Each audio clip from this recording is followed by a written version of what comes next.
everyone, welcome to the Daily Fantasy Sports Picks and Bets Show. My name is Ethan Kershaw, Daily Fantasy Soccer Analyst. Today, we're going to be looking at an awesome 4-game slate on DraftKings covering MLS Soccer. Yes, it's finally back, MLS Soccer, after a long international game break. Before we jump into the video, though, and help you all win some cash, let's go ahead and like the video, and then also head on over to Mayo Media Network, Pat's channel, subscribe to the network, watch some other videos that Pat and his team are putting out over there. A lot of awesome content right now. And then also make sure to subscribe to Daily Fantasy Sports Picks and Bets The Mix, wherever you get your podcasts from. And then last but not least, head on over to Twitter. Follow me at Ethan Kershaw 9, where I'll help you out with your daily fantasy soccer lineups and any updates you may need. That being said, let's go ahead and jump into the video. Start with a pretty big disclaimer. As of right now, there are a lot of players in the MLS out on international duty, playing games for their international teams, so you're going to see a lot of players that are backing up those players getting starts in these games this week for the MLS. A lot of guys that have a lot of value, and some sneaky plays as well that I'm going to throw out there for you. Some guys that you can get into your lineups and win some money. Let's go ahead and start at the top with the forwards. We've got Ola Kamara at 8.9K for DC United. I really love Kamara. He's been extremely consistent as of late. And Philadelphia is actually down to their third string goalkeeper. Their second string freeze actually got sent off with a red card last game. And their starter, Andre Blake, is actually on international duty with Jamaica, so he won't be there as well. Philadelphia down some other key players as well. I really think DC United controls this game. Plus, Ola Kamara is averaging a goal over his last 4 games and 2 assists in those 4 games as well. Very effective up top. I expect him to draw the start for DC United and to be very effective in this one. 8.9K I think is a very good price for Kamara. I'm looking at some players that are a little bit cheaper at forward. I really like some cheaper guys at forward this week because you know how I love those expensive midfielders and the value that they bring to the slate. I think you got to pay down sometimes at forward. There are 2 guys here that I think you really can do that well with here, and that's going to be starting off with Mason Toye at 7.7K for Montreal. So Romel Kyoto for Montreal is actually on international duty. You'll see that's a huge theme in this video. But Kyoto is out on international duty, and Toye has scored in 4 of 7 games this year. Unfortunately, he hasn't played 90 minutes in a single game this year.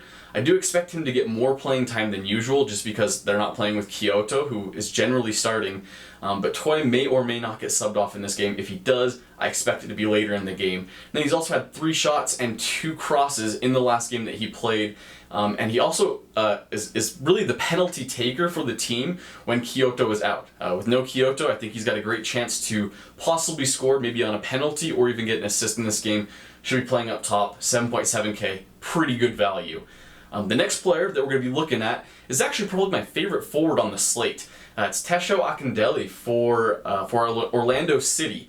Now, Orlando City, I understand that Daryl DK has been starting lately, but he's on international duty with Team USA. And so I think Akindele actually draws the start in this game, opens up a lot of opportunities for him at the striker position. Also, Akindele is averaging 8 fantasy points per game this year. Not bad for a 7.4K price player. And Toronto just conceded 7 goals to DC United in a really crazy game. But Toronto did bounce back. They got the revenge win against the Revolution. And so I think Akindele's got a great chance to score in this game. He's had 2 goals, 3 assists in a period of May 2nd to June 22nd. And he's really been a substitute since then. The last game, though, he did play a full 90 minutes. I expect the same thing to happen in this game, and him to score against a Toronto team that has really just been bleeding goals. Fantastic play at 7.4K. Now, the next play that we're going to talk about, we're jumping into the midfielders. My favorite play on the slate, highest price guy, I know, but he's got great value. It's Lucas Zelarayan for Columbus Crew. He's at 11.1K, but he played forward in the last game for the Columbus Crew, something we really haven't seen out of Zelarayan, but I really like the way he played. He scored a goal, he got an assist, he got a very large amount of points for your team, and so I think you can start him similarly in this game. Also, there's no Kevin Molino in the midfield for the Crew, and there's no Giassi Zardes to steal the start up top. They're both on international duty. And so I think Zelarayan, with the start up top, him being on set pieces, on corners, he's had a total of 12 shots and 29 crosses in the last 3 games. really just through the roof production. I think he continues out in this game, and that's why he's so highly priced. Fantastic start, though. I am building my team around this guy, and mark my words, he's going to have a fantastic game this week. A player that's a little bit cheaper now, that's kind of similar to Zelarayan, is going to be Nani for Orlando City. I really like stacking Nani along with Tesho Akindele, and then a guy we're going to talk about a little bit later, which is Chris Mueller. But Nani had a week in June, just 1 week, 7 days, with 3 goals, 3 assists in 3 games. Now he's taken a rest a little bit lately. Last game he did rest, came in, played 14 minutes, but still got 5.8 fantasy points. So I think in this game, he's really going to help Orlando City control the game. 19 crosses over the last 4 games started, and he should be on set pieces, corners, and penalties. So I think he's got a great chance to put fantastic value out for your team this week. 10K, I understand, is a little expensive, 10.3K, but I'm playing him in my lineups along with Zelarayan, trying to pay down other places. But if you're looking for some cheaper midfield options, we do have a couple of guys available for you. And talking about Chris Mueller at 7.7K is another guy I really, really like. Mueller has scored or assisted in 4 of the last 5 games, been very, very consistent, and he's had 5 shots on goal and 4 crosses over the last 2 games, in which he has played at least 1 half. Now, I understand he usually gets subbed out in the games, but now with no Daryl DK, I think he's got a great chance to start at a right mid or a left mid position, push forward, get involved in the attack, and have a lot of opportunities for crosses and shots assisted. Like we had mentioned before, they're playing Toronto, who just had an abysmal defense this year, have a ton of goals. I think Mueller can continue his scoring streak, really, and return value for you at 7.7K. Now, looking at a bit of a cheaper guy, is a guy that you probably have never heard of. His name is Jefferson Soteldo.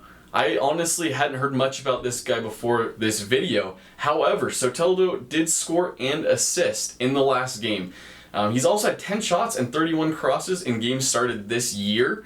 And keep in mind that there's no Jonathan Osorio and Lorea for Toronto FC. And so I think he's going to get the start in the midfield position. He's really impressed the team so far in the last 2 games that he has played. He was subbed in 2 games ago, made an impact as well. I think he gets the start in this one, returns value for you at a cheap 6.6K. I really like Soteldo if you can fit him into your lineups.